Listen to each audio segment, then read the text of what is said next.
Going into my third year of marketing. Let's read this Reddit post by someone who has reached their third year of marketing. If you're new to this channel, what I do is I YouTubeize Reddit posts that are about marketing, personal branding, and advertising, LinkedIn, etc.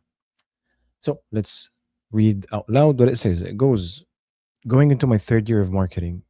Of course, what I usually do is I read the post and then I read the responses, some of the responses on this post on Reddit, and then I give my commentary, and then I ask you to kindly share what you think and how you think someone like this can be helped.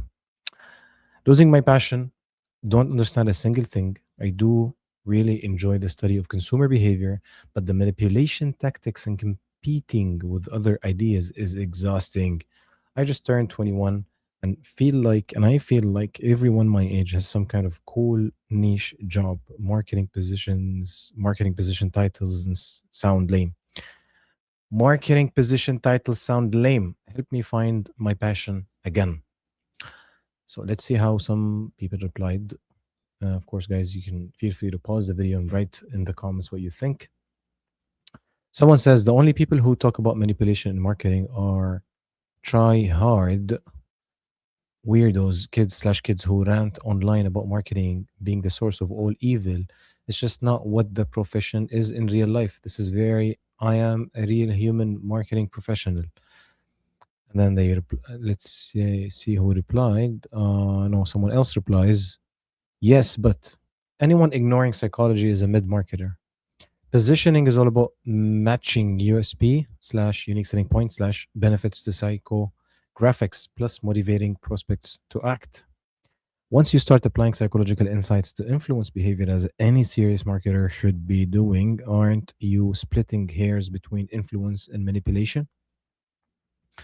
There are a million tactics that live within this gray zone. Limited time offers, bogus markdowns, fear, uncertainty, doubt messaging, how social proofing is communicated, etc. And then someone says yes, and this is what I'm talking about. Someone says, to be fair, manipulation have a drawn backs on retention. You can do it as much as you like, but if it doesn't help people, they won't come back again and might leave the bad reviews, which is not good overall for the brand. Now, replying to the original post, someone says, what you're feeling is pretty normal in marketing around the second to third year mark. Consumer behavior um, itself is interesting, but the day to day execution can feel like constant competition, pressure, and noise. The key is that marketing isn't one single path. If you enjoy understanding why people behave the way they do, you're probably more aligned with roles like product marketing, UX research, or brand slash strategy work, where the focus is insight and decision making rather than constant content and performance pressure. Also, a lot of cool job perception is misleading. Most roles sound boring on paper, and what feels meaningful usually comes from depth in a specific problem, not the title. Instead of forcing passion back, it may help to decide whether you want to stay in performance heavy marketing or move toward more behavior and insight driven work, because that clarity usually fixes motivation more than anything else. I'm going to give my commentary at this point and then maybe see some additional responses. So back to the post, it says, losing my passion, don't understand a single thing. I do really enjoy the study of consumer behavior, but the manipulation tactics and competing with with other ideas is exhausting. What I see here is something I've personally experienced when I was doing sales. Now I don't do sales anymore as like a full-time seller because I have my own agency. But I mean, because in this channel I dedicate my Reddit commentaries on marketing, and because what I do in general is LinkedIn marketing, like in my own personal agency, I can tell you that before me doing this, I was doing sales, and sales and marketing are similar in nature, especially when it comes to the manipulation that take place when you do sales or when you do marketing, or not by you necessarily, but when you're around people who do sales or marketing. I've been exposed to people who deceived us. into buying something that we didn't need, deceived us into purchasing something or some service that turned out to be something that we didn't really need. Of course, not just that we didn't need, sometimes for something that turns out to be bad and very far from how it was promoted. And because of that, a lot of those that work in sales and marketing, especially in the early years, think that if I am doing sales, I am also going to be perceived as a snaky salesman or saleswoman. And if I am doing marketing, I'm also going to be perceived as someone who manipulates people, or I am going to actually be manipulating people to sell. And one of the responses that we read clearly draws like the line between deceiving people for something that's bad versus marketing something that's actually good.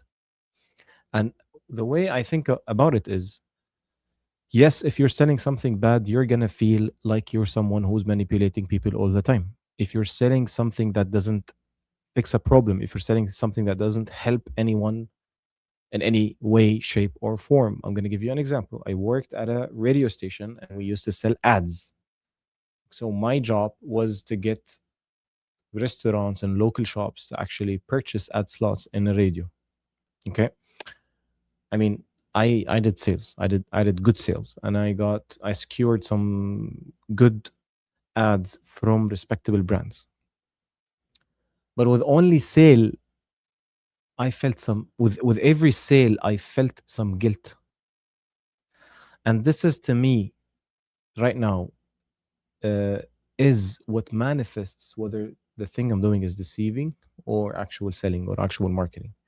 With every single sale that I closed, I felt some guilt. Why? Because I know that the ad that this company is purchasing isn't going to help them in any way, shape, or form. Why? Because I know that the radio wasn't doing good when it comes to the number of listens or the number of which is what's equivalent to the number of views on a TV channel.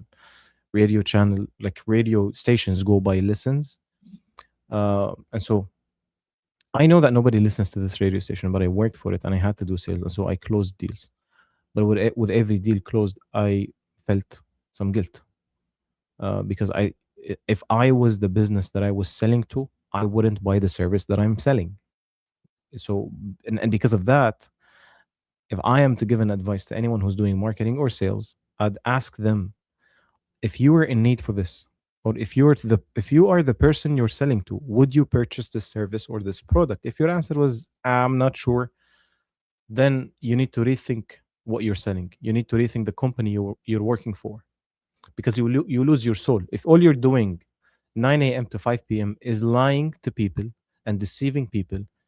It's only a matter of time until you reach a point where first of all, a burnout, second of all, you're going to hate yourself. You're going to lose your soul in the process of selling or marketing something that doesn't help and doesn't do good to anyone out there in the market. And so, my advice would be, so that you don't lose your passion for marketing, find another company to work for, find another product to market, find another service to market.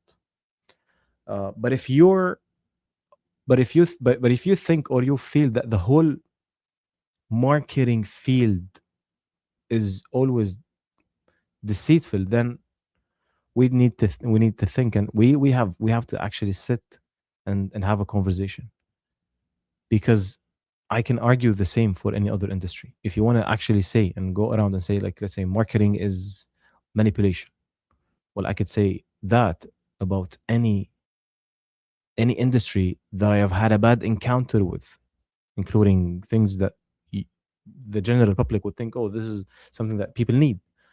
If I've had bad experiences from people who deceived me from any industry, I can go out and say, but I'm not going to do that because it doesn't make sense. But I mean, if I'm following the same thinking process that you're following, I can go out and say XYZ is manipulation. And then I can name industries and say this industry is all manipulation. It's filled with manipulation tactics. I can't do that because in sales there's manipulation, yes, but there's also good people who sell good things and services who actually benefit the buyers, and the same applies in marketing. And so, yeah, I'd argue no. Like, I mean, you need, if you think marketing, all of marketing is manipulation, then we have a disagreement. In any case, I don't want the video to be so long, so I'm not gonna read if any other responses, but I'm gonna leave the link to this Reddit post in the description of this video. But feel free, guys, to let me know what you think in the comments and how you would provide help to this person asking this question on Reddit. If you want to see future videos like this, subscribe to the channel, and thank you for watching. See you in future